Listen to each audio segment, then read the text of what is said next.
Hey, my name is Mel Locke, fighting out of Universal Institute of Martial Arts, CAMUS, Universal Fighters. Thanks for coming out tonight. Why I'm doing this is because I've been in martial arts for 20 years and it's just competitiveness I got to get through my blood. And we've got the Godfather in the ring tonight, dressed fairly casual. Let's hear what he has to say. The gentleman that has put this cage together every single show since we've been here is going to help me do our dance right now. Mike Madeline, what do we say for Pat Sonnen and the boys that aren't here? Come and get it. Come and get it.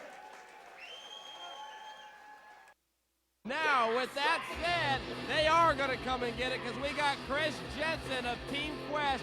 Ian Loveland's #1 sparring partner is going to take on super fight champion Mel Locke. Yeah, Chris Jensen has really been stepping up the training here. We got Ian Loveland heading over to Japan for his Japan debut, February 4th. And, you know, he's been stepping up to help Ian get ready. Ian's been helping Chris get prepared for this fight. I'm telling you what, I've held pads for this kid, and he's got heavy, heavy hands. Yeah, Chris Jensen, very good. He's a new face to most of the people here at the Roseland tonight, most FCFF fans, as he's making his debut. However, he's got a tremendous reputation. He is undefeated in the sport fight organization from across the river at the Rose Garden. He is undefeated in Canada. He's gone all the way over there to fight several times. He's in great shape. He's well composed. He's got all the skills. He's going to take on Mel Locke, who isn't just a member of the UIMA, he is the owner and head instructor. UIMA is responsible for fighters such as Josh Bennett and our champion in the main event, Justin Nelson. Justin Nelson, yeah, trained by Mel Locke. And tonight we're going to get to see Mel Locke back in the ring competing. Mel Locke definitely a fan favorite here at the Roseland. I'll tell you what, how many fights has he done here? You know, I believe this is his 7th fight. I would have to check. Yep, that's what my notes say. This is Mel's 7th fight. And at one point, Mel was the super fight winner. He fought in a super fight. He won that title. He's coming after his 2nd belt here tonight. Well, I'm looking forward to seeing this fight tonight. You know, I kind of know the game plan. I was fortunate enough to be in the gym where Chris was training. He wants to keep this on the feet tonight. He wants to punch this fight out. He wants to show his stand-up skills. Wasn't talking about throwing a lot of kicks, although his kicks are super heavy. J&M Auto Body. This is the FCFF Super Fight. Standing to my left in the blue corner, a referee stoppage fighter and a mixed martial arts veteran. He stands 5 feet 9 inches tall, weighing in at 153 pounds. Trained by Ian Loveland and Robert Follis, and representing Team Quest, fighting out of Portland, Oregon. Ladies and gentlemen, welcome please, Country Chris Jensen.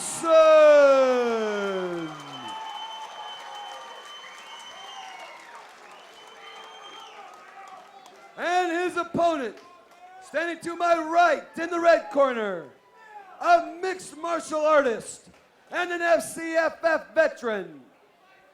He stands 5 feet 6 inches tall, weighing in at 155 pounds. Trained by Justin Nelson and Frank Savine, representing Universal Fighters. He comes to us tonight from Camas, Washington. Ladies and gentlemen, welcome please, Mel Locke. Well, Certainly is a crowd favorite there. yeah, certainly a warm reception for Mel Locke and for Chris Jensen, who's new for that matter. You know, you can tell just by looking at these two. They're good athletes. They know how to fight. The crowd knows Mel. They're getting introduced to Chris. This is a real fight, and this is for the belt. Well, I expect nothing less at the top of the card at the FCFF. This is where you got your veterans right now. They meet across the ring, touch of gloves, and this one's underway. Boy, you can see the intensity in both of these guys, man. I don't think we're going to waste much time getting this fight started.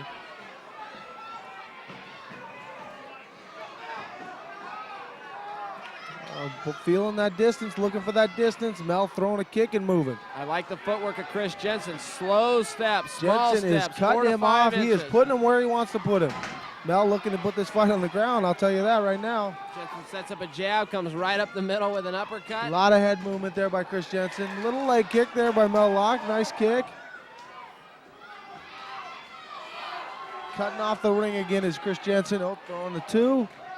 Looking for that range. He's looking for that range. Mel's moving away. He needs to put him against the fence here, it looks like. Mel is moving. Chris is jabbing. Let's see some punches landed. Oh, nice and Mel, takedown. very Nice quick. takedown by Mel Locke, and Jensen's going to work his way right back up. I've seen him do this in the room many a times. I've seen him do this in his last couple fights. Get taken down, work his way up. Mel has got his back. Mel's got his back, man. He's a little bit high. He's trying to adjust before he looks for a choke. Now he's falling to the side. Staying on top, though. He's staying in the dominant position. He's looking to control Jensen here. Jensen's a veteran. Jensen may be able to reverse this position. As much as it looks like Mel is in control, and I would agree he is, Jensen may be able to sneak his hips out and reverse his position, actually coming out on top. Well, they happen to be over in Mel's corner where he's going to be able to receive some directions. If there's a position adjustment, he might be able to get some advice from the corner. Now, for the escape I was referring to, Jensen needed to go the other way. He turned towards He's got us. that arm on, one arm. Jensen is not going to let him have that other one, but he may have this with one arm. Chris Jensen just turned the wrong way, Matt. If Chris wanted to get out of this, he needed to circle hard to his left. He turned the wrong way. He's now rolling back to his left. The only difference is Mel's got a very potential 70% done rear naked choke put on him. This is very tight. I want to see this fight keep going, though. I don't want to see it end this quick. Matt, I believe he's got him. I believe that is sunk in. Jensen is still fighting hands. He is scooting his hips away. He's working that head. That arm's in, though. Jensen is moving. He is moving. Here comes the reversal. He is out of the choke, though. He's out of the choke. He's not out of danger. He's out of that choke, though. Mel Locke adjusts. He's on top. Jensen's on bottom. I don't know how deep that was sunk in, but if it was, that took some energy out of Chris Jensen. That choke was in. That took everything that Jensen had to get out of that thing. That was in tight. Mel is a seasoned veteran here. Now he's got that hand control. He's fighting the hand. Jensen's going to do what he's done very well in the past, get back to his feet. He's got to work back to his feet. We're halfway through the round. This is a similar position. Mel Locke again working to snake behind. Would you agree it'd be a good idea if Jensen could take his left arm and catch Mel's leg on the way in? Well, he is very wary of those hands. He doesn't want to move the hands to the legs and give up that choke again. Bit of a catch-22, if you will. Yeah, Mel's on his back again, working another rear choke. Jensen has fought this chokes this whole round. Does he have enough energy left to fight this off for the end of the round? Jensen using his hands against Mel's hands to stop the choke. Mel trying to get his own leg involved. And again, I thought Jensen may be able to reverse it. Mel Locke a little bit of step ahead. He knows what's coming. Apparently, I'm not the only one in the building that sees that reversal. Mel could feel it, scoots out, and we're right back where we were about a minute ago. Mel, very heavy hips there, keeping the position with the hip pressure. This is what we were talking about with the younger guys coming up, their debuts, not using that hip pressure to keep that opponent pinned against the fence. This is what Mel Locke is doing right now. Mel Locke being very patient. He's not throwing any strikes here. He's not trying to score big on the judges. He's a veteran. He realizes he's got a potential 7 minutes left of fighting. He's buying his time. He's scoring some points. He does want to keep this position. I think he's got an opportunity to land some decent knees, though, to the bodies, to the thigh, but he's looking to control this position, then work for damage. Now here's Mel with the hips in. We talked about this earlier, and Jensen's out. Jensen to his feet, looks to throw a knee, giving up his back again to Mel Locke. And Mel relentless with the pressure. He didn't let him breathe an inch. He stayed right on him. That reminds me a lot of the way you fight, Matt. The only difference, we're going to have to see if Mel can do this the whole time. Well, he's got the rest of this round, and he's got a whole nother 5 minutes to go. So We know the fight's going to be up on its feet if Chris Jensen can make it out of this round. It's going to be on its feet. One more time. There we go. He's saved. You know, Mel definitely in control of the fight thus far. However, he's got 5 minutes left. Mel Locke, 35 years old. Chris Jensen in his early 20s. Conditioning really is going to start to play a factor. It always does in the second round. Mel is a very, like we said before, he's a very seasoned veteran in here. Comes in well prepared. Look at the guy. He's 35. He's in great shape for what he's doing. He's prepared. I'm sure he's going to come in there. He looks very composed in his corner right now. I don't see conditioning being a factor for either one of these athletes. I tell you, I won't be surprised if you are right and conditioning doesn't play into this, to seeing a very similar round that we just saw. If Mel's smart, in my opinion, he'll do the exact same thing that just worked for him. He'll get close, he'll control him, he won't allow him to box, he'll put pressure on him, and he'll keep him down. If anything, Ian Loveland is telling him, you want to land that knee. You got Mike Dolce in there giving some good advice as well, I'm sure, but saying when this guy comes in to shoot, try and hit him with that knee. Yeah, absolutely. The downside, anytime you're going to attack your opponent's legs, you've got to change elevation. You've got to bring force down. If he simply brings that knee up, force up with force coming down, it can be lights out in a hurry, Matt. Well, I'm looking forward to this next round. I want to see what happens. Ian Loveland, as you just referred to, we were talking about him earlier, going to be fighting Enoch Wilson the next couple months over at the Roseland. Ian looks very relaxed here. He's got his sparring partner, one of his best friends, Chris Jensen, and he looks very relaxed.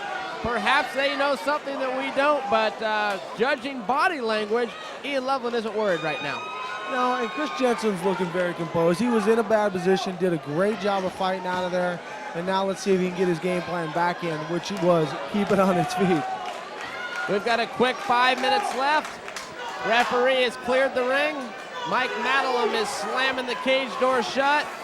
Mel Locke and Chris Jensen look like this is the first part of the fight.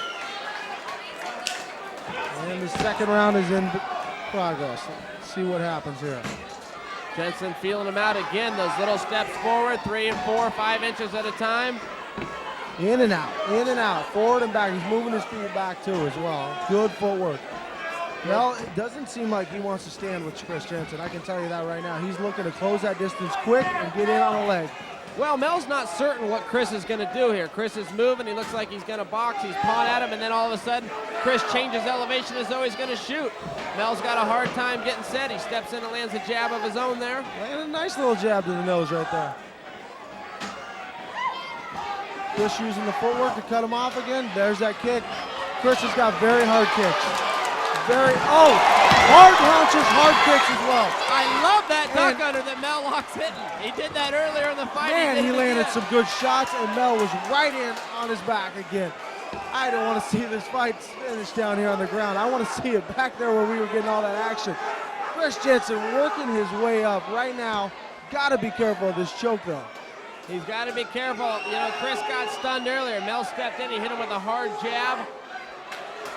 Chris returned it with a straight of his own. He's got this arm deep. He's got it sunk. Chris has got to fight the problem first before he can get away. And the problem seems to be this rear choke right now. And who's going to come out on top? I thought Jensen may get it. Mel Locke in a full mount. And Jensen goes and goes. Jensen working very good technique here. We call that bumping the hips and shrimping the guard, getting that butterfly guard in. These are two evenly matched guys, Matt, I tell you. And Jensen's back to his feet. What a fighter. Very, very technical there. That was very good technique by Chris Jensen. This is a weak position for Jensen. I can tell you right now from experience, I've seen him in here. Doesn't quite know that clinch position well yet. Very good ground skills though. Showing a lot of ground skills here. Landed some decent strikes. Mel Locke, very tactical, buries his head. He didn't have his hands to protect himself. He's buried his head, gave up a couple of strikes, and got the pass he was looking for. At this point, Jensen's going to have to work very hard to get off the bottom and get back to his feet, or Mel Locke at this point just needs to beat the clock and ride this one out. And that's the way I'm seeing it right now. Chris is back to his feet, throwing some more hands. Here we go, Chris. This This fight's far from over. Mel Locke used a lot of energy. Chris Jensen not afraid to throw him, as we're seeing with a looping hook. Landed some good shots. Mel looking to get that back again. This fight has got the crowd on its feet, I'll tell you right now. Nice techniques there. One of them landed, the other one missed. Mel has got some visible signs of damage on his face, though, from those punches. Chris Jensen coming towards him. Mel Locke, it's important that he stays on his feet or in the top position. He can't get tired and pull him down and try to stall from there. You don't want to leave that impression in the judge's mind. Would you agree, Matt? No, I would definitely agree. He wants to keep this fight on his feet. He wants to land a couple more punches to land that impression in the judge's eyes to say, hey, look who is doing the damage. Look who is trying to win this fight. Yeah, Mel Locke just needs to keep his hands Nice on him. strikes, knee strikes, kicks, hands, everything by both of these gentlemen. When Mel Locke has his hands on Chris Jensen, Mel Locke's in Very, control. very strong kick right there. When they're in the open, Jensen's very dangerous.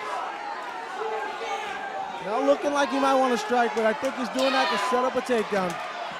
Look at these guys. Beautiful spinning back kick by Mel Locke, the best shot of the night in any fight thus far. Both of these guys are on their feet. Let's see what's going to happen.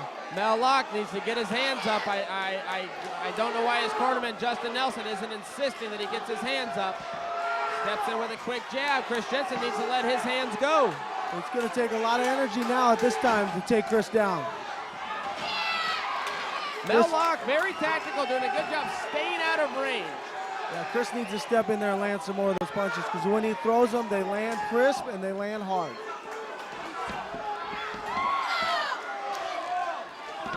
Jensen showing some signs of fatigue here, using a lot of energy in the first round to fight off that choke, using a lot of energy in this round to get it back to its feet.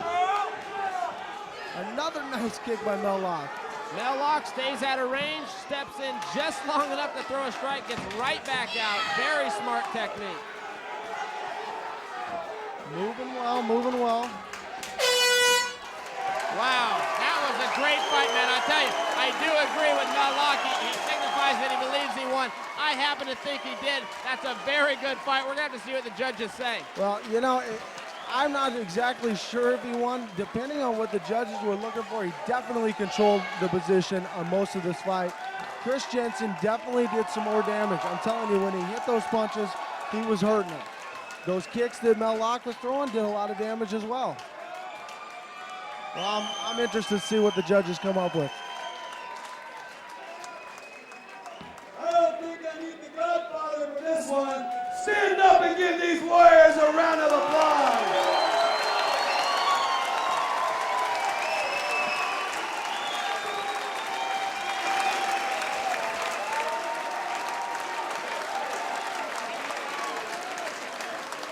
To the judges' decisions. Judge Dave Goodrich scores it. Lock. Judge Dan Downard scores it. Lock. Head Judge Kelly Whitlock scores it. Lock. Your super fight champion, Mel Locke.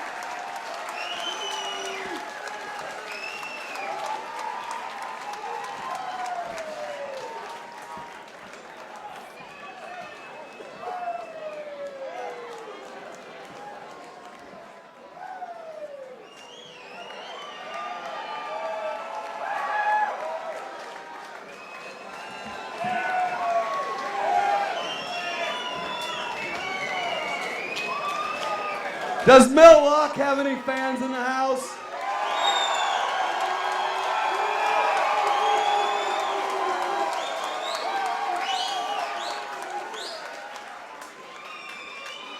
While he's catching his breath, this is one of the nicest men in mixed martial arts. Mel, get over here and tell these fans something. Well, I've been in martial arts for 20 years, I'm 35, and I just got to get this competitive blood out of me for a while. And didn't know I was fighting for a super fight belt until I got here tonight, so haven't surprised that. And I'd like to thank all my friends and family and just for God helping me and helping me be safe and Thank Jesus. Now, Mel,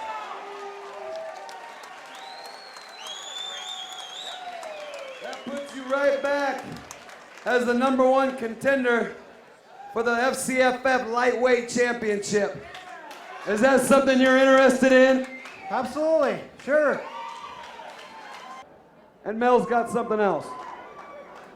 Last time when one of my fighters won, they said, why didn't you do your favorite breakdancing move, Mel? I said, well, I forgot about it, so here's for you guys. Mel Locke breakdancing.